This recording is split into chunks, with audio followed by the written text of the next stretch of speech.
அத்தனை நண்பர்களுக்கும் ரொம்ப நன்றி. ஏன்னா எனக்கு ரொம்ப ஆச்சரியமாக இருந்துச்சு. இந்த விழா நடந்ததுலேருந்து தொடர்ந்ததுலேருந்து எல்லாருமே வேக வேகமாக பேசிட்டு போயிட்டாங்க. அதுக்கு ஒரே ரீசன் என்ன அப்படின்னா, அந்த படத்தை பற்றி தமிழ் சமூகம் தேவையான அளவு அதிகமான அளவே பேசிட்டாங்க அப்படிங்கிற ஒரு நம்பிக்கையில் தான் அவ்வளோ பேருமே வேக வேகமாக பேசிட்டு போயிட்டாங்க.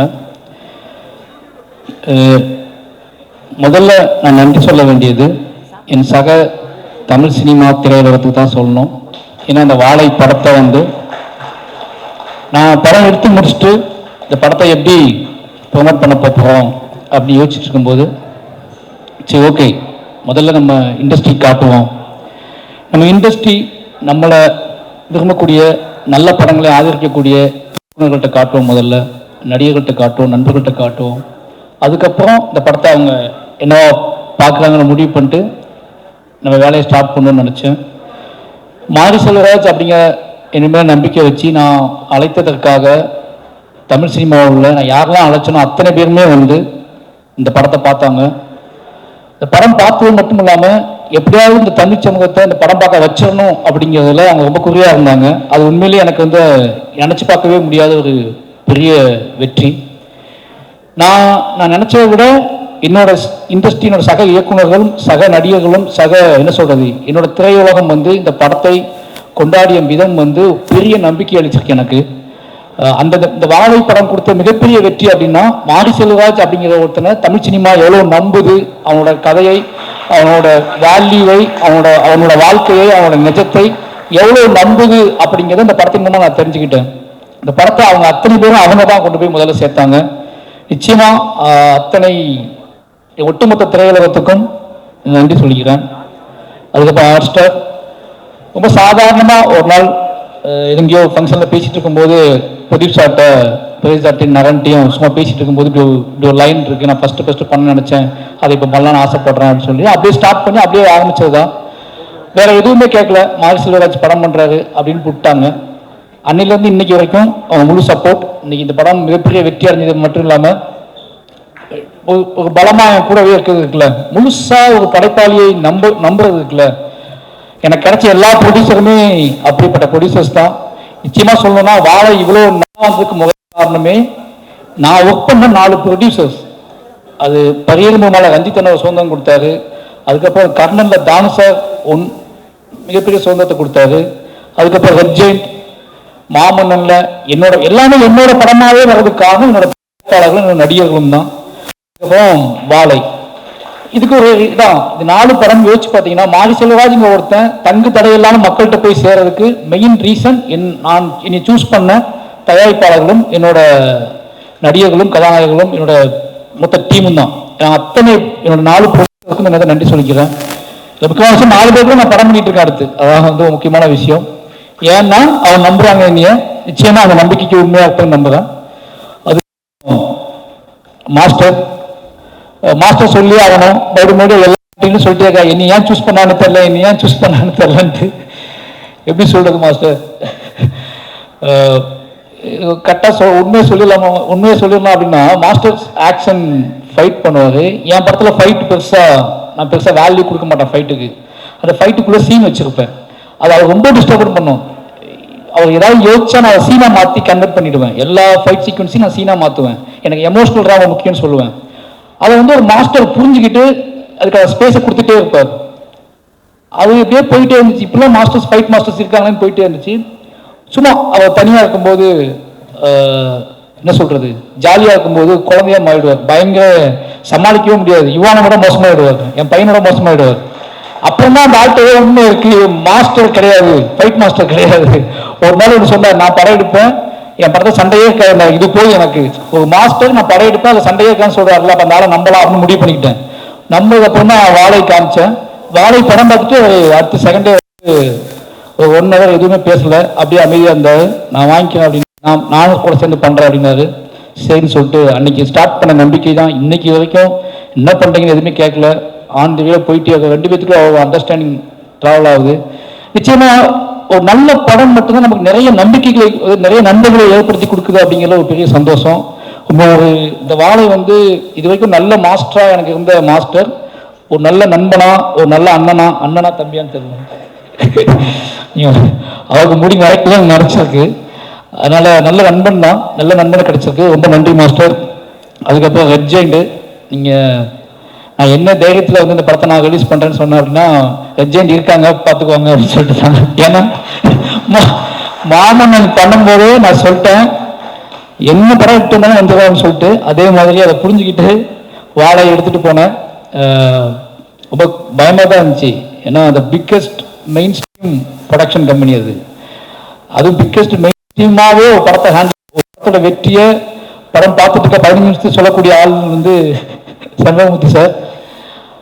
அவர் படம் பார்த்துட்டு வெளியே வந்து படம் ஃபுல்லாக பார்த்தார். அதான் பெரிய விஷயம். படம் ஃபுல்லாக பார்த்தா பெருசாக ஃபைனல் சவுண்டு கவுண்ட்லாம் எதுவுமே இல்லை. அப்படி பார்த்து முடிச்சுட்டு, சார் நல்ல படம் சார், உங்களுக்கு நல்ல பேர் கிடைக்கும் சார், எப்படி கலெக்ட் பண்ணலாம் எனக்கு தெரில அப்படின்னாரு. அது எனக்கு போதும், எனக்கு நல்ல பேர் கிடைக்கும்னு சொன்னார்ல, அது எனக்கு போதும்னு தோணுச்சு. அதுக்கப்புறம் கொஞ்சம் நாள் கழிச்சு சொன்னாரு, சார் நீங்களே ரிலீஸ் பண்ணிடுங்க, நீங்களே பண்ணுங்க, உங்கள் ப்ரொடக்ஷன்லேயே பண்ணிடுங்க, நான் டிஸ்ட்ரிபியூட் பண்ணுறேன். என்ன ஏதாவது ஒரு படம் ஓடலாம் கூட பயப்படாதீங்க, ஒரு நல்ல பேர், உங்களுக்கு சம்பளம் கம்மி நினைச்சுக்கோங்க, ஆனால் நீங்கள் தான் பண்ணணும்னு சொன்னாரு. ரொம்ப நன்றி சார், நீங்கள் அந்த உங்களுக்கு பேர் கிடைக்கும் நீங்க பண்ணுங்கன்னு சொன்னது இருக்குல்ல, ஒரு படத்தை ஒருவேளை மெயின் ஸ்ட்ரீமா கலெக்ட் பண்ணலாம் அப்படின்னா விடுங்க, அவங்க அடுத்த படத்தில் பார்த்துக்கலாம்னு முடிவு பண்ணி பண்ணுங்கன்னு சொன்னாரு. ரொம்ப நன்றி சார் அந்த நம்பிக்கைக்கு. அதுல இருந்தா நம்மளே பண்ணலாம்னு சொல்லிட்டு இறங்கணும். இந்த 3 பேரும் தான் முக்கியமான காரணம். இந்த 3 பேருமே முழுமையா நம்பினாங்க. அதுல இருந்து இப்போ வரைக்கும் சரி, ஒவ்வொரு நாளும் எனக்கு ஃபோன் பண்ணி சரி, இப்போ இந்த ஃபங்க்ஷன் வரைக்குமே என் கூட நிற்கிற ரெட் ஜெயின்ல அர்ஜுனுக்கும் ராஜா மொத்த டீமுக்குமே ரொம்ப நன்றி. அதுக்கப்புறம் என்னோட டீம், என்னோட மொத்த டீம், என்னோட எடிட்டர், டைரக்டர், இவங்கெல்லாம் தொடர்ந்து என் கூடவே இருக்க அப்படின்னால அவங்க பற்றி எதுவும் பேச அவசியம் இல்லை.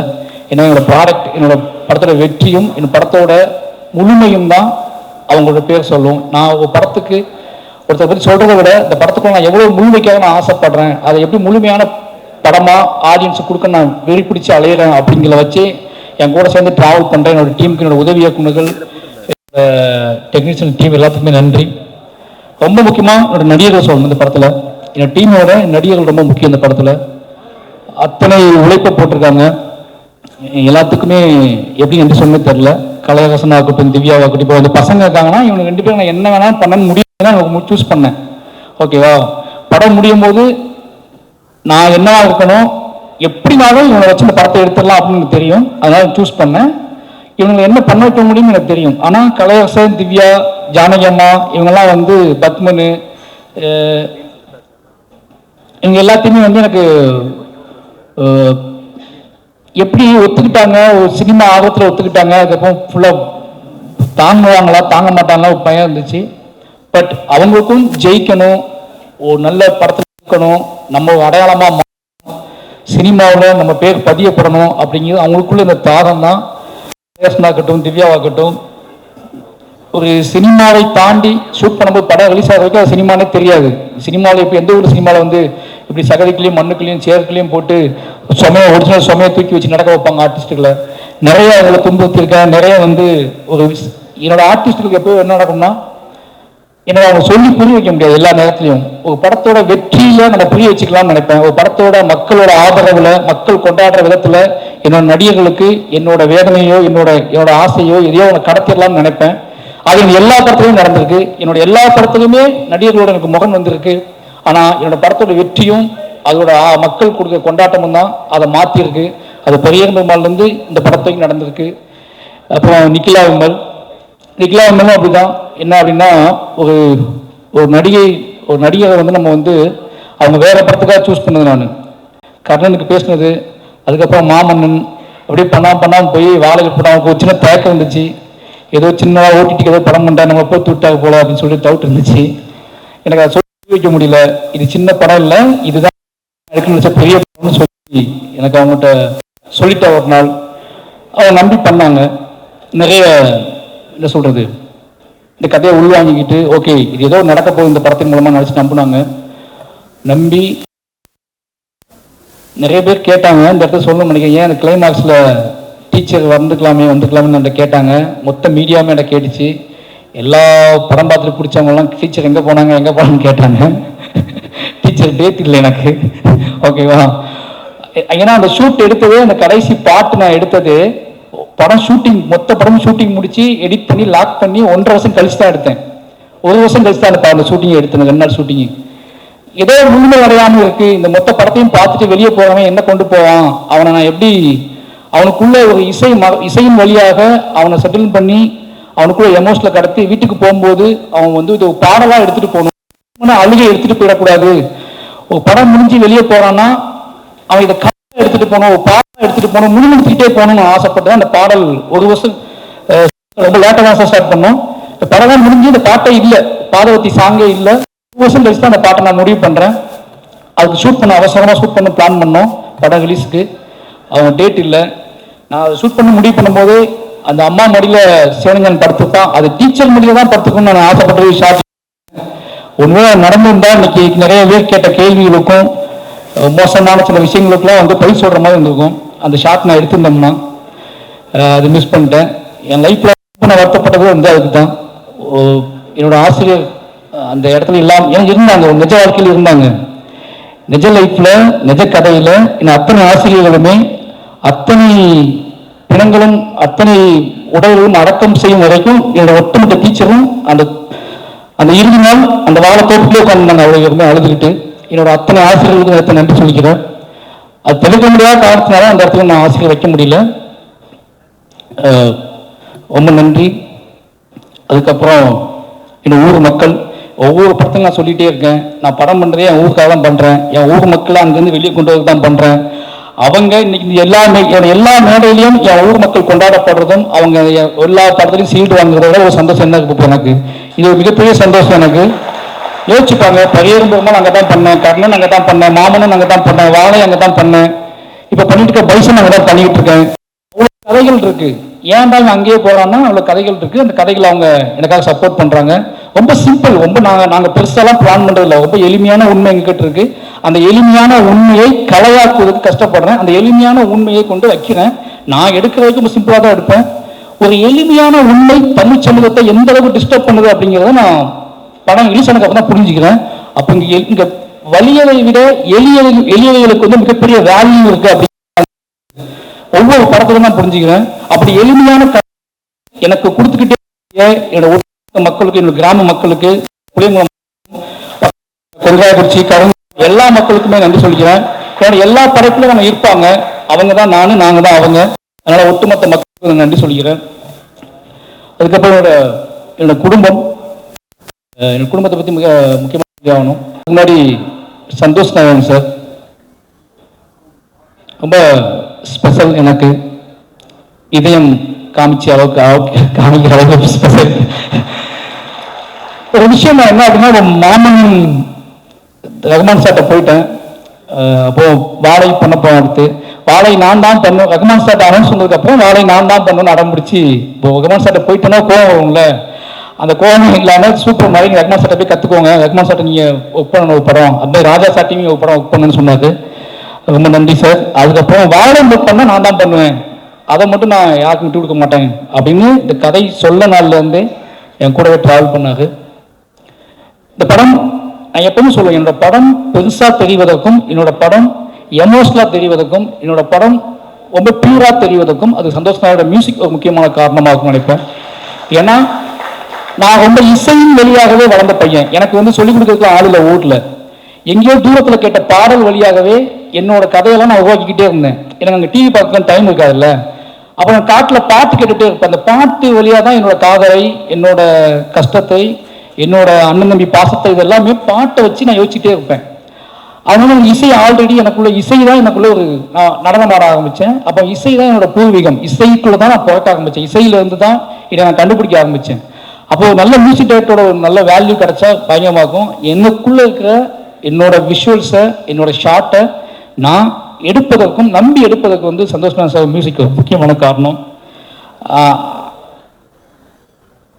ஏன்னா நீங்கள் யோசிக்கிறவங்களேன், நான் எல்லா படத்துக்குமே பாட்டு எடுத்துகிட்டு தான் மொத்த படத்தையும் எடுத்துகிட்டு தான் அவர்கிட்ட போகிறேன். நான் என்னோட ஒட்டுமொத்த படத்தையும் எடுத்து முடிச்சு தான் அவர்கிட்ட போவேன்.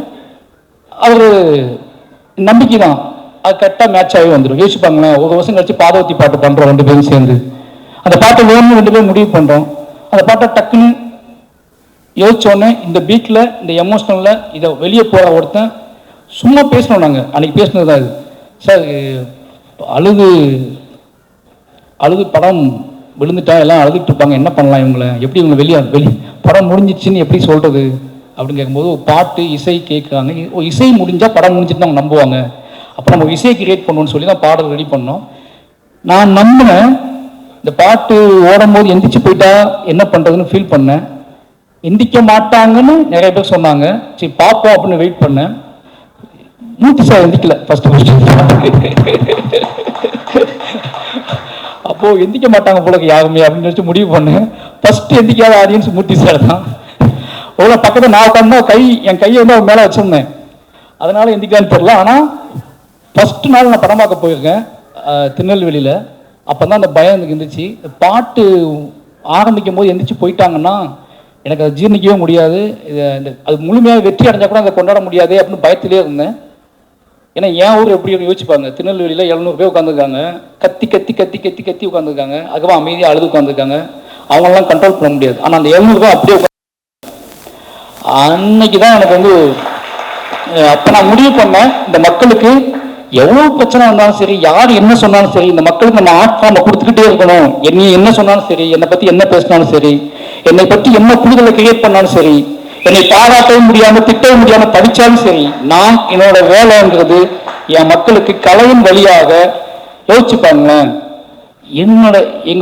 என்னோட அம்மா அப்பாவை, என்னோட அண்ணன் தம்பியை, என் ஊர் மக்களோட கண்ணீரை 30 வருஷம் கழிச்சு கலையாக்குவதற்காக நான் வந்திருக்கேன். அதை கலையாக்குறேன் அப்படின்னா அது எதையும் நினைச்சு இல்லை, எல்லாரும் என் மக்களுக்கு என்ன சொல்றது, இப்படியே வாழ்ந்து இப்படியே செத்து போறோம், இப்படியே சண்டை போடுறோம், இப்படியே வாழ்ந்துட்டு இருக்கோம் இல்லாம நம்ம படுற எல்லாத்தையுமே ஒரு படைப்பாகவும் இத்தனை கோடி மக்களுக்கும் கடத்த முடியுங்க நம்பிக்கை கொடுக்கறது இருக்குல்ல, அது ரொம்ப எனக்கு அதுவே போதுமானது எனக்கு. அதனால எனக்கு ஒட்டுமொத்த நம்பிக்கையை கொடுக்கறது இந்த மாதிரியான மூமெண்ட்ஸ் தான். ஒரு சாதாரண யாரோ எங்க இருக்க ஒருத்தர் வந்து என்னை கைப்பற்றி பேசுறது இருக்குல்ல, அது அதை விட என்னோட பெருமை. என்கிட்ட வந்து பெருமை இல்லை பெருமை இல்லைன்னு சொல்லுவாங்க, என்னோட பெருமை காட்டட்டுமா? 2 பேரும் என்னோட பெருமை, புரியுதா? ஒருத்த ஆரம்பிச்சு அதாவது பெருமையை பேசா அவனோட என்ன பெருமையே இல்லையா, என் இப்படி காட்டிட்டே இருக்க, கூலியா காட்டுற தொழிலாளியா காட்டுறேன். ஏன் நான் கூலியா தான் இருந்தேன், தொழிலாளியா தான் இருந்தேன், சாப்பாட்டுக்கு வழி இல்லாம தான் இருந்தேன். திருப்பி நீ எந்த போகணும்? 30 வருஷம் கூட பாட்டா முப்பாட்டா வாழ்ந்தா அவனை பத்தி எடுனா நான் ஏன் எடுக்கணும்? அவனை பத்தி எனக்கு அவனுக்கு என்ன பஞ்சாயத்து இருக்கு, என்ன பிரச்சனை இருக்கு? அவனை எடுத்து காட்டுறதுக்கு என்ன ஆப்ப போகுது? எனக்கு நான் தான் பெருமை. என்னோட கண்ணீரும் என்னோட கவலையும் ஆட்டாம மாத்தணும்ல, அதுதான் என்னோட பெருமை. எனக்கு அப்புறம் அதே ஊர்ல இருந்து 2 பேர்த்த கூட்டி வந்து மேடையில் நிப்பாட்டி இருக்கேன்ல, இதுதான் என்னோட பெருமை. ஓகேவா? இவன் 2 பேர்த்த உருவாக்குவான், இவன் நிச்சயமா 2 பேர்த்த உருவாக்குவான். இன்னும் இத்தியான மனிதர்கள் உலகளாவி போயிட்டே இருப்பாங்க. இன்னைக்கு வந்து கனடாவில் வந்து அமெரிக்காவில் வந்து பேசுற தமிழர்கள், அந்த பையன் கூட நீங்க எப்போவாவது வெளிநாட்டுக்கு வந்தீங்க அந்த பசங்களை விட்டு வந்துடாதீங்க, கூட்டிட்டு வரணும்னு சொல்றாங்கல்ல, இதுதான் எங்களோட வெற்றியை நாங்கள் பார்க்குறேன். எனக்கு என்ன அப்படின்னா, இது ஏன் இவ்வளோ சொல்றேன் அப்படின்னா, எனக்கு ரொம்ப முக்கியம் வந்து என்னை தொந்தரவு செய்வது.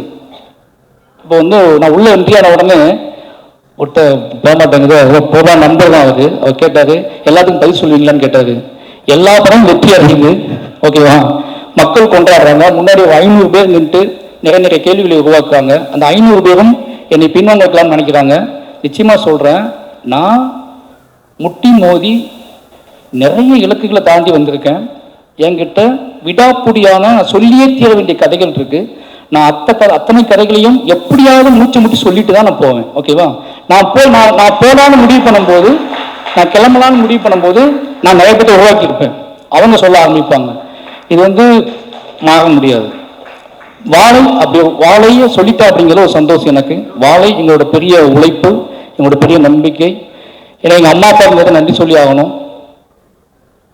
அவங்க ஒன்று சொன்னாங்க என்கிட்ட, எங்கள் அம்மா சொன்னாங்க, வாழை படம் எடுக்க போகிறேன்னு சொன்ன உடனே, இந்த ஒரு படம் நீ சந்தோஷமா இருக்கலாம்ல, இந்த படம் ரிலீஸ் ஆகும், இது நம்ம கதை, நம்மளோட வாழ்ந்த கதை, உன்னோட சொந்த கதை, உன்னோட அழுகையும் கண்ணீரும், இது வந்து யாருமே எந்த டிஸ்டர்ப் பண்ண மாட்டாங்கல்ல, பார்ப்பாங்க அப்படியே போயிடுவாங்கல்லன்னு நான் சொன்னேன் அவங்ககிட்ட. இல்லைம்மா அப்படிலாம் போக மாட்டாங்க, எடுக்கிறது உன் பையன், என்ன வேணாலும் கண்டுபிடிப்பாங்க, என்ன வேணாலும் பேசுவாங்க, ஓகேவா?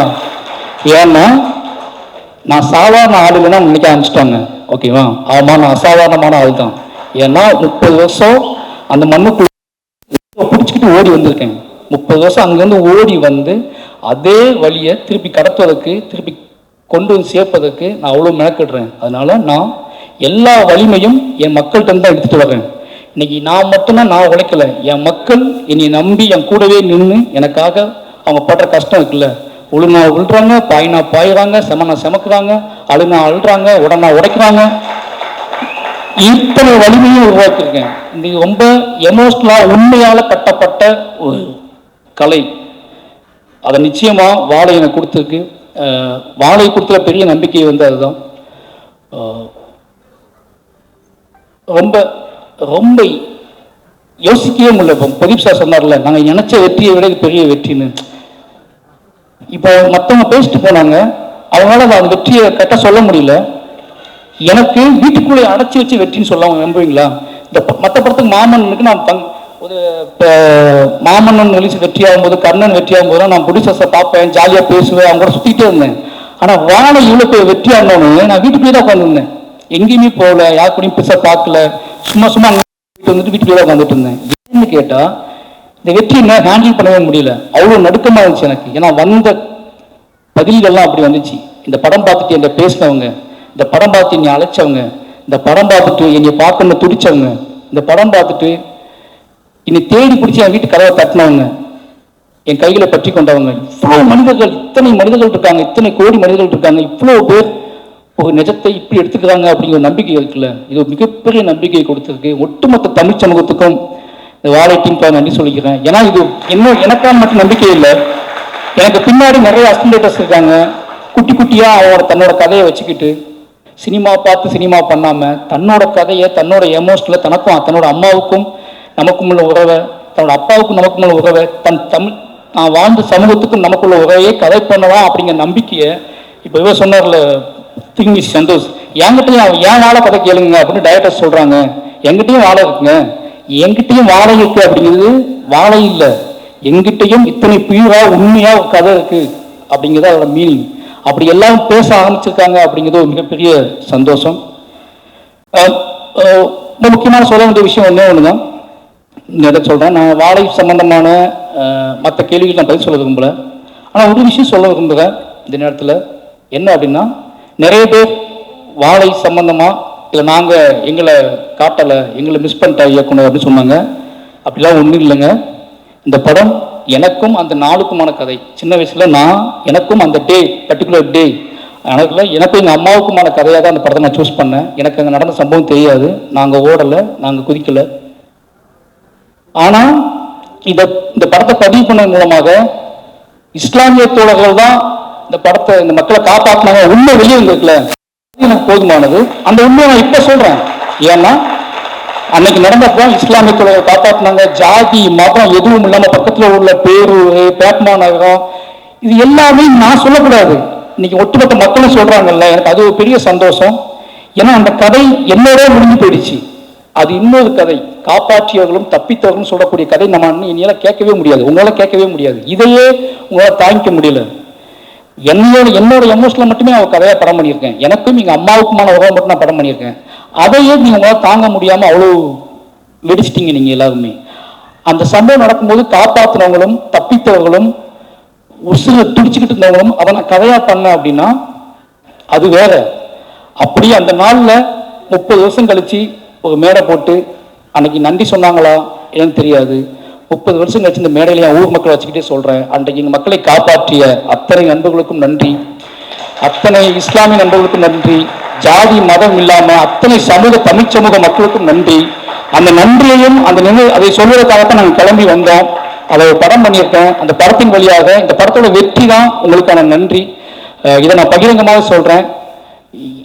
அன்னைக்கு தப்பிச்சவங்களும் இந்த படத்தில் நடிச்சிருக்காங்க, அவங்க மூலமாகவும் உங்களுக்கு இந்த நன்றி சொல்லிக்கிறேன். கடைசியா என்னோட மனைவி திவ்யா, ஒவ்வொரு கதை பண்ணும்போதும் இந்த படம் ரிலீஸ் ஆகும் போதும் இது என்ன மாதிரியான டிபேட் உருவாக்கும், யாரெல்லாம் என்னெல்லாம் பேசுவாங்க அப்படின்னு ஒரு பயம் அவங்களுக்கு இருந்துகிட்டே இருக்கும். அது என்னோட தனிமையெல்லாம் அவங்களுக்கு பயம் கொடுக்கும். என்ன யோசிக்கிறான், என்ன யோசிக்கிறான், என்ன பண்ணுறான், இது எப்படி ஹேண்டில் பண்ண போகிறான் அப்படின்னு சொல்லி நான் சொல்லுவேன். நான் மக்களை நம்புகிறேன். மக்கள் ஒரு பெரும்பான்மையான மக்கள் சட்டத்தில் இந்த குட்டி குட்டியான விஷயங்கள்லாம் மறைஞ்சு போயிடும் நீ சொல்லுவேன். அப்படி ஒவ்வொரு படத்துலையும் நடக்கும். அதுக்கப்புறம் அவங்க புரிஞ்சுக்குவாங்க. இன்றைக்கி வரைக்கும் நான் எந்த கதை சூஸ் பண்ணாலும், எந்த மாதிரியான என்னோடய ஒர்க்கிங் ஸ்டைலை மாற்றிக்கிட்டாலும், நான் வீட்டுக்கு போனாலும் சரி, போகலனாலும் சரி, கார்த்திகை பகலாக உழைச்சாலும் சரி, அதை புரிஞ்சுக்கிற ஒரு மனைவி கிடைக்கிறது பெரிய விஷயம். அப்படி இந்த படத்தோட ப்ரொடியூசராக அவங்க ஆகி என்ன சொல்கிறது, என்னை ஃப்ரீயாக பேச விடுன்னு என்னை மேடையில் ஃப்ரீயாக பேச அனுமதின்னு சொன்னால் நான் இப்போ தான் பேசுவேன்னு சொன்னேன். வந்து நன்றின்னு சொல்லிட்டு போயிட்டாங்க. நிறைய பேசுவேன்னு நினச்சேன், உன்னைய பேசலை. ஏன்னா அவங்க அவ்வளோ இந்த வெற்றியில், என்னோடய வெற்றியில் அவங்களுக்கு முக்கியமான ஒரு பங்கு இருக்குது. ஏன்னா அது சாதாரண விஷயம் இல்லை. என்னால் அது எப்படி சொல்கிறேன்னு தெரியல. எனக்கு ஒரு கலைஞனுக்கு தான் கூட வாழ்கிறவங்க, காதலிக்கிறவங்க கொடுக்குற சுதந்திரம் இருக்குல்ல, அது ரொம்ப அலாதியானது. இந்த ஒட்டுமொத்த மாரி செல்வராஜ் அப்படிங்கிற ஒட்டுமொத்த வெற்றியோட வேர் எங்கே இருக்குன்னா அது என் மனைவிக்கிட்டு தான் இருக்குது. அவங்களுக்கு எல்லாத்தையும் ரொம்ப நன்றி சொல்லிக்கிறேன். அதுக்கப்புறம் என்னோட குடும்பம், முக்கியமாக என்னோட மனைவியோட அம்மா மங்கேக்கரசி, அவங்க டீச்சர், அதுக்கப்புறம் தங்கச்சி சொர்ணா. ஏன் சொல்கிறேன் அப்படின்னா, நாளைக்கு ஒரே வீட்டில் தான் வாழ்கிறோம். ஒருத்தனை புரிஞ்சிக்கிறது இருக்குல்ல, ஒரு படைப்பாளனை பக்கத்துலேருந்து பார்த்து புரிஞ்சிக்கிறது இருக்குல்ல, அது ரொம்ப முக்கியமான விஷயம். நான் இவ்வளோ கட்டற்று என் வேலையை பார்ப்பதற்கு அவங்க முக்கியமான காரணமாக்குவாங்க. அவங்களுக்கு நன்றி சொல்லிக்கிறேன். ஏன்னா அவங்க சொல்லுவாங்க, திவ்யா மாரியை டிஸ்டர்ப் பண்ணாத, மாரியை வேலை பார்க்குறான், அவனை டிஸ்டர்ப் பண்ணாதன்னு சொல்லுவாங்க. அந்த ஒட்டுமொத்த குடும்பமே நம்ம வச்சுக்க நம்பிக்கையும். ஏன்னா இங்கே ஒரு யாருன்னு தெரியாத ஒரு பையன் காதலிச்சு கல்யாணம் பண்ணி உள்ள வர்றான். அந்த காதலை நிரூபிப்பதற்காக நான் வேலை செய்ய ஆரம்பிக்கிறேன். அந்த காதல் வந்து ஒரு மகத்தான இடத்தை அடைவது அப்படிங்கிறது இந்த மேடையில் தான் அடையுது. ஏன்னா ஒரு காதலை நிரூபிப்புங்க சாதாரண விஷயம் கிடையாது. நீங்கள் வாழ்நாட்கள் நிரூபிச்சுட்டே இருக்கணும். நம்ம தமிழ் சமூகத்தில் ஒரு பெண்ணின் மீதான காதலை நிரூபிப்பது வந்து ரொம்ப சாதாரண விஷயம் கிடையாது. என்ன சொல்கிறது, அவ்வளோ கஷ்டமான விஷயம். அப்படி காதலை நிரூபிப்பதற்காகவே தொடர்ந்து என்னை இயங்க விடுற என்னோட ஒட்டுமொத்த குடும்பத்துக்கும் ரொம்ப நன்றி. இப்போ எங்கள் அண்ணன், என் ஃபேமிலி எல்லாத்துக்குமே நன்றி. ஏன்னா நான் ரொம்ப நேரம் பேசுறதுக்கான காரணம் என்ன அப்படின்னு, ரொம்ப நேரம் பேச போகணும்னு நினச்சி தான் வந்தேன். ஆனால் ஒவ்வொருத்தர் முகமாக வர ஒரு நான் லீனியரில் எனக்கு போய்கிட்டே இருக்கு. திடீர்னு ஒருத்தர் முகம் கிராஸ் ஆகுது, திடீர்னு ஒருத்தர் வராரு, ஒரு கேள்வி வருது, ஒரு ட்விட்டரில் ஒரு ஃபேஸ் வருது, அப்போ என் ஃபேமிலி தெரியாங்க, என் குழந்தை தெரியுது. பட் எல்லாத்துக்குமே நன்றி. ரொம்ப முக்கியமான விஷயம் என்னன்னா, மாரி செல்வராஜ் அப்படிங்கிற ஒருத்தனை முழுமையாக நம்பலாம் அப்படிங்கிற இடத்துக்கு தமிழ்ச்சவங்க வந்திருக்குல்ல, இதுதான் என்னோட பெரிய வெற்றியை நான் பார்க்குறேன். ஏன்னா ஒருவேளை இந்த படத்திலேயும் நிறைய பிரச்சனைகள் இருக்கு அப்படின்னு சொல்லக்கூடிய நான் சொல்றேன், எஸ் எனக்கு அவங்க வேணும். ஏன்னா அவங்களையும் கைப்பற்றுறது என்னோட நோக்கம். அவங்களையும் கைப்பற்றுறதுக்கான படங்கள் எடுக்க ட்ரை பண்ணுவேன். ஏன்னா இங்க கலையால சாத்தியம் இல்லாத எதுவுமே கிடையாது. இன்னைக்கு இல்லைனாலும் என்னைக்காவது அத்தனை மக்களையும் நான் வென்றே தீர்வேன் அப்படிங்கிற நம்பிக்கை எனக்கு இருக்கு. ஏன்னா அவ்வளோ வேலைகள் இருக்கு, அவ்வளோ படங்கள் இருக்கு. நிச்சயமா நான் என் மீதான பார்வை மாறும். என்னை பற்றி யோசிக்கிறதுக்கு கொஞ்சம், என்னை பற்றி பேசுறதுக்கு முன்னாடி ஒரு யோசனை வரும். மாரி செல்வராஜுங்க யாருன்னு தெரிஞ்சுக்கிறதுக்காக எடுக்கப்பட்ட படம் தான் வாழை. இதுலேயும் அவங்களுக்கு குழப்பம் இருக்குன்னா திருப்பி நான் எடுப்பேன். திருப்பி எடுத்து நிரூபிக்க ட்ரை பண்ணிகிட்டே இருப்பேன். வாழை 2 வரதுக்கும் வாய்ப்பு இருக்குது. வாய்ப்புங்களா சார்? தூங்கிட்டான்னு நினைக்கிறேன். ஏன்னா அதான் சொல்ல வேண்டிய கதை நிறைய இருக்குது. சும்மா வாழை 2 வரும். வாழை நான் வந்து அது சிவங்க வச்சு எடுப்பேன், பொன்னியை வச்சு எடுப்பேன். ஏன்னு கேட்டிங்கன்னா, இதுக்கு பின்னாடி ஒரு கதை இருக்குல்ல, அது உங்களை இன்னும் பயங்கரமாக என்னை புரிஞ்சுக்கிறதுக்கு வழிவகுக்கும். ரொம்ப நன்றி. மறுபடியும் சொல்கிறேன், என்னோட மீடியா நண்பர்களுக்கு ரொம்ப நன்றி சொல்லி ஆகணும். ஏன்னா தொடர்ந்து அவங்க ஏதோ வகையில், எனக்கு தெரியும் இன்னைக்கு மீடியாங்கிறது, பத்திரிகைங்க அப்படிங்கிறது எவ்வளோ பெரிய பயத்தை ஏற்படுத்தியிருக்கு ஒவ்வொரு நடிகருக்கும், ஒவ்வொரு கலைஞர்களுக்கும். ஒவ்வொரு பேசும்போது, மேடையில் பேசும்போது உங்கள் விஷயம் தெரியுமா, முன்னெல்லாம் சென்சார் மண்டலம் ஓடிக்கிட்டே இருக்கு. நம்ம என்ன வார்த்தை யூஸ் பண்ணுறோம், நம்ம தப்பாக பேசக்கூடாது. இப்போ நான் பேசின எந்த வார்த்தையே இத்தனை கேமரா டைட்டில் போட போவாங்க அப்படிங்கிற விஷயம் வரைக்கும் மண்டல ஓடுது. ஓகேங்களா? நான் ஒன்று சொல்கிறேன், அதுதான் அந்த பயம் ரொம்ப முக்கியமானது தான். நம்மளை ஒட்டுமொத்த மக்கள்கிட்ட கொண்டு போய் சேர்த்துக்குவாங்க. நீ தப்பாக பேசினாலும் சரி, சரியாக பேசினாலும் சரி, மக்கள்கிட்ட கொண்டு சேர்த்துருவாங்க அப்படிங்கிற பயம் இருக்குல்ல, அது ரொம்ப முக்கியமானது. இத்தனையும் தாண்டி பெரியர் பெருமாள் எப்படி ஃபஸ்ட்டு ப்ரெஸ் ஷோ முடிஞ்சு வெளியே வரும்போது நீ கட்டி அணைச்சாங்களோ, அதே மாதிரி வாழை முடிஞ்சு வெளியே வரும்போது அவங்க கட்டி அணைச்சு அன்னைக்கு தெரிஞ்சு எனக்கு நாம் மறுபடியும் ஒரு இன்னும் வேகமாக ஓடுவதற்கான ஒரு நாளாவது நாள் அமைஞ்சிடுச்சு. அதனால் மீடியா நண்பர்களுக்கு நன்றி. கடைசியாக என்னை உருவாக்கிய என்னுடைய இயக்குனர் ராம் சார், ஏன்னா இது அத்தனைக்கும் அவர் ஒரு பொறுப்பு.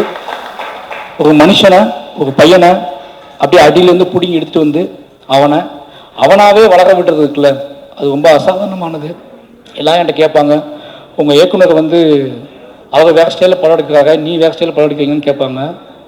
அவர் என்னைய தத்துவங்களை எனக்கு போதிச்சு அந்த தத்துவத்தின் வழி வாழ்க்கையை நீ படம் பண்ணுறா அப்படின்னு சொல்லி கொடுத்ததுக்குல அது ரொம்ப முக்கியமானது. இல்லை என்ன பண்ணி எனக்கு தெரியாது. இத்தனை படங்கள் காத்திரமாக ஆகிறதுக்கு காரணம் என்னோடய இயக்குனர் தான். அதுக்கு பிறகு ரஞ்சித் அண்ணன், இவங்க 2 பேரும் என்னோடய வாழ்க்கையில் முக்கியமான ஆட்கள். ரீசன் ஒன்லி எனக்கு இவங்க சுதந்திரத்தை பொதிக்கக்கூடிய ஆட்களாக இருக்காங்க. ஏன்னா நீ பண்ணுறா இவ்வளோதான் அவங்க சொல்கிற வார்த்தை. இந்த 2 பேத்துக்கும் என்றைக்குமே என்னோட மேடையிலும் என்னோட படைப்புகள்லையும் அத்தனையிலுமே இவங்களுக்கு முக்கியமான பங்கு இருக்கும். கடைசி என்னோட டீம் அசிஸ்டன்ட் டைரக்டர்ஸ், அதுக்கப்புறம் லிரிக்கிஸ்ட் யுவபாரதி அண்ணன், விவேக், இவங்க 2 பேருக்கும் ரொம்ப நன்றி. ஏன்னா இந்த பாடல்களை மிகச்சிறப்பாக அவங்க எழுதி கொடுத்தாங்க, அவங்களுக்கு தெரியும். இனி நேசித்து அவங்க எழுதுவாங்க, அவங்களுக்கு மிக நன்றி. கடைசி என்னுடைய உதவி இயக்குநர்கள் பற்றி சொல்லணும் அப்படின்னா ரொம்ப முக்கியமான விஷயம். நிறைய பேர் வருவாங்க போவாங்க போயிட்டே இருப்பாங்க. நான் ஒன்றே ஒன்று தான் சொல்லுவேன். ஏன்னா நான் ரொம்ப பிரச்சனை என்ன தெரியுமா, நான் எங்கள் டைரக்டர்கிட்ட ரொம்ப எமோஷ்னலாக வளர்ந்த ஒரு பையன். இதுக்கப்புறம் அசிஸ்டன்ட் டைரக்டர்ஸ்க்கு அந்த எமோஷனல் வருமானம் எனக்கு தெரியாது. ஆனால் நான் எங்கள் டைரக்டரோட 15 வருஷம் அது தாய்மகன் உறவுலேயே இருந்தது. நிறைய சண்டை போட்டுக்குவோம். ஆனால் எனக்கு அவள் தான் அப்படிங்கிற நம்பிக்கை எனக்கு இருந்துச்சு, அவருக்கு இவன் தான் அப்படிங்கிற நம்பிக்கை அவருக்கு இருந்துச்சு. ஆனால் சண்டை போட்டுகிட்டே இருப்போம், பேசுவோம், பேசாமல் இருப்போம். ஆனால் என்னோட அடையாளம் அவர் தான் அப்படிங்கிறத நான் உறுதியாக நம்பினேன். அதுக்கு உண்மை அப்படியே வாழ்ந்த பையன் அப்படிங்கிறனால என்னோட உதவிக்கிட்ட கொஞ்சம் நான் அதிகமாக எதிர்பார்ப்பேன். அந்த உழைப்பை அவங்களும் போடுவாங்க. அப்படி என்னோட தொடர்ந்து எல்லா படத்துலையும் போட்டுட்டு இருக்காங்க. நிச்சயமாக அவங்களையும் ஒரு முக்கியமான இடத்துக்கு நான் கூட்டிகிட்டு போவேன் அப்படின்னு நம்புவேன். இந்த நேரத்தில் யாரையாவது விட்டுருந்தா மன்னிச்சுக்கோங்க. உங்களோட அத்தனை பேர் உழைப்புக்கும் நன்றி, நண்பர்களுக்கும் நன்றி. எல்லாருமே வாழை ஆரம்பித்த நாள்லேருந்து வாழை ஜெயிச்சே ஆகணும்னு நம்பினாங்க, வாழை முக்கியமான படமாக்கும் நம்பினாங்க. அத்தனை மாத செல்வராஜ் மீது அத்தனை நம்பிக்கை வைத்த அத்தனை நம்பி என்னோட நடிகர்களுக்கு மறுபடியும் நன்றி சொல்கிறேன். முக்கியமாக ஜானகி அம்மா நான் சொல்லி ஆகணும். கெட்ட ஞாபகம் இருந்துச்சு எனக்கு, சாரமா. என்னன்னா ஒரு முக்கியமான விஷயம், ஜானகி அம்மா அந்த படத்தை நடிக்கல. 10 நாள் 5 நாள் ஷூட் பண்ணிட்டு அம்மா கேட்ட வச்சு வேற ஒரு நடிகர் நடிச்சாங்க. எனக்கு என்ன பண்ணே தெரியல, எங்கள் அம்மா கண்ணுக்கே வரல. என்னடா நடக்குது, இப்படி சூடிஸ் பாட்டு நடந்ததே கிடையாது. எனக்கு பைத்தியம் பிடிச்ச மாதிரி ஆகிட்டேன். நான் 4 நாள் ஃபுட்டேஜ் எடுத்தாச்சு, ஓன் ப்ரொடக்ஷன் வேறு. இல்லைடா மற்ற ப்ரொடக்ஷன்லாம் ஒழுங்காக வேலை பார்த்தோம், சொந்தமாக படம் எடுக்கிறோம், முட்டாத்தனமாக வேலை பார்த்துட்டோமா, என்ன நடக்குது. ஃபுட்டேஜ் 4 நாள் எடுத்துட்டேன். அப்போ இதுக்கப்புறம் யாரையும் கூப்பிட்டு காய் சமைப்பீங்களா, இது பண்ணுவீங்களா, அது பண்ணுவீங்களான்னு கேட்டு ஒரு நடிகரை கூப்பிட்டு கொண்டு வர முடியாது. கண்மூடித்தனமாக நம்பி ஜானகி அம்மா கூப்பிட்றா அப்படி கூப்பிட்ட நடிகை தான் அவங்க. ஏன்னா எனக்கு பெரிய நாள் கர்னெல்லாம் எனக்கு தெரியும். ஜானகி அம்மாவை கூப்பிட்றா பார்த்துக்கலாம்டா அப்படின்னு சொல்லி அவங்களும் வந்தாங்க. ஸ்பாட்டில் தான் வர்றாங்க. ஸ்பாட் 4 நாள் எடுத்தாச்சு. அவங்கள்ட்ட சொல்கிறேன், அம்மா இது மற்ற படத்தில் கொஞ்சம் கஷ்டமாக இருக்கும், நீங்கள் ஓகேவா? Okay sir. ஏன்னா அவங்களுக்கு என்னை பிடிக்கும். எனக்கு நிறைய முத்தம் கொடுத்த ஒரு நடிகை, என்னை நிறைய கையை பிடிச்சிட்டு அழுத ஒரு நடிகை. இவங்களான தான் அன்பில் தான் நான் பயங்கர ஸ்ட்ராங்காக மாறுவேன். அதனால் அவங்க நம்பினாங்க, நம்பி அதுலேருந்து ஸ்டார்ட் பண்ணோம். நிச்சயமாக சொல்ல ரொம்ப கஷ்டப்படுத்தியிருக்கேன். ஏன்னா வாழைத்தார் சமைக்கணும், தண்ணிக்குள்ள சகதிக்குள்ள, இதெல்லாம் தாண்டி அவங்க தோணிருக்கும்ல, சும்மா காய் சமைக்கிறோம் சண்டை போடுறோம், நிறைய தார் சமைக்கிறோம், நமக்கு இந்த படத்தில் அப்படி ஏதாவது கிடைக்குமா அப்படி யோசிக்கும்போது இந்த கிளைமாக்ஸ் போர்ஷன் அவங்ககிட்ட சொன்னேன், அம்மா இதுதான் நீங்கள் தான் இந்த படம், இனிமேல் இந்த படத்தை உங்கள் கையில் கொடுக்குறேன்னு சொல்லி. நிச்சயமாக அவங்க என்ன சொல்கிறது, எங்கள் அம்மா அழம்போன ஓடிட்டல நிஜ வாழ்க்கையில். இப்போ நான் எப்படி அழுவாங்கன்னு பார்க்கணும், உட்காந்து ஷார்ட்டில் கேமரா வச்சு பார்த்துட்ருக்கேன். அப்போ நான் எவ்வளோ சொல்ல முடியுமோ சொல்லிட்டேன். என்னென்னமோ சினிமா ஒரு டைரக்டராக ஒரு ஆர்டிஸ்ட்டுக்கு என்ன கடத்த முடியுமோ நான் கடத்திட்டேன். பட் என்ன ஆனாலும் அவங்களுக்குள்ள ஒன்று வெடிச்சாதான் நடக்கும். ஒரு இயக்குனரால் என்ன பண்ண முடியும், ஒரு இயக்குனரால் இப்படி பண்ண முடியும், அப்படி பண்ண முடியும், உளுந்து புரண்டு என்ன பண்ணாலும் ஒரு வெடி அவங்களுக்கு ஒரு வெடிக்கலைன்னா அது நடக்காது. என்னன்னாலும் பிளாஸ்டிக்காக தான் இருக்கும். அப்போ அந்த வெடியை வெடிக்கிறதுக்காக நான் அவங்க கூட பேசிகிட்டே இருந்தேன், முரண்பட்டேன். அவங்க கூட நான் காத்திரமாக வச்சுக்கிறேன். ஏன்னா எனக்கு எங்கள் அம்மாவுக்கும் ஒரு சண்டை நடக்குது. எனக்கும் எங்கள் அம்மாவுக்குமான முரண். எங்கள் அம்மாவை தவறாகவே புரிந்து கொண்ட ஒரு நாள். எங்கள் அம்மாவை இவங்க இத்த மாதிரி ஒரு தாய் கிடையாது உலகத்தில், இவங்களுக்கு பிள்ளைய பிறந்துட்டோமே நினைச்ச ஒரு நாள் அது. அதனால அந்த காத்திரமான சிந்தனையை வச்சுக்கிட்டு தான் இவங்க ஹேண்டில் பண்ண நீ ஃபுல்லாகவே. அதை அவங்க ஹேர்ட் பண்ணிருந்தோன்னு பயம் இருந்துச்சுன்னா ஆர்டிஸ்ட்னு ஒரு டேரக்டர் இவ்வளோ ரொம்ப ஹேண்டில் பண்ணுறேன்னு நினச்ச கூட இல்லை. ஆனால் அன்றைய நாள் அப்படி நடந்துக்கிட்டேன் அந்த வெடிக்க வைக்கிறதுக்காக. அது வெடிச்சிச்சு. அவங்க எப்படி சொல்றது, அந்த ஒரு நாள் மட்டும் எங்கள் அம்மாவோட அழகை நான் பார்த்தல என் வாழ்க்கையில். அந்த அம்மா எப்படி அழுதுருப்பாங்க அப்படிங்கிறத என்னை பார்க்க வச்சு வெக்கி தலைவனே வச்சாங்க. நான் தலையை புரிஞ்சுக்கிட்டேன். ஏன்னா நான் பார்த்ததே இல்லை எங்கள் அம்மா. அன்றைய நாள் எங்கள் அம்மா எப்படி அழுதாங்க நான் பார்த்ததே இல்லை. பட் அதை அன்னைக்கு சீன் நடிச்சு முடிச்ச உடனே நான் மானிட்டர்ல தலை குடிஞ்சுதான் உட்காந்துட்டு இருந்தேன். ஏன்னு கேட்டால் எங்கள் அம்மா நினச்சி பார்க்கும்போது இதுக்கு மேலே அவங்க அழுதுருப்பாங்கல்ல அப்படின்னு நினைக்கும் போது இல்லை, என்ன சொல்றது, ஒரு மனசுக்குள்ளே நான் மன்னிப்பு கேட்டுட்டேன் எங்கள் அம்மா கிட்ட. அந்த நடிப்பை கொடுத்த எங்கள் அம்மா கிட்ட மன்னிப்பு கேட்க வச்ச மனசுக்குள்ளே கலந்து கேட்கறதுக்குல மன்னிச்சுக்காகமான்னு சொல்றதுக்குல எங்கள் அம்மாட்ட என்றைக்குமே மன்னிச்சுக்காமன்னு சொன்னதே கிடையாது, இப்போதைக்கும் சொன்னது கிடையாது. ஆனால் மானிட்டர் முன்னாடி இவங்க முன்னாடி தான் நான் சொன்னேன் அம்மா மன்னிச்சுக்கோங்கன்னு சொன்னேன். ரொம்ப நன்றிம்மா. உங்களோட இதுக்கு எனக்கு எப்படி சொல்றதே தெரில. ஒரு பையனா சின்ன வயசில் நம்ம ஏன் இவங்களுக்கு பிள்ளையா பிறந்தோம், நமக்கு மட்டும் ஏன் அம்மா அப்பா எப்படி இருக்காங்க, நம்மளை மட்டும் ஏன் இப்படி கொடுமைப்படுத்துறாங்க, நம்மளை மட்டும் ஏன் புரிஞ்சிக்க மாட்டேன்றாங்கன்னு சின்ன வயசில் பெத்த தாயின் தகப்பனையும் புரிந்து கொள்ளாமல் அலைந்த அந்த புரிதலுக்காக ஓடி வந்து 30 வருஷத்தில் கலையின் வழியாக என் அம்மாவுக்கும் எனக்குமான உறவை புரிந்து கொண்டதற்கு, அதை படைப்பாக மாற்றி கொடுத்ததுக்கு, எங்கள் அம்மா அதை இப்போ ஏற்றுக்கொண்டதுக்கும் இந்த கலை தான் காரணம். இந்த கலைக்கு எப்பவுமே உண்மையாக இருப்பேன். எல்லாத்துக்கும் நன்றி. தேங்க்யூ.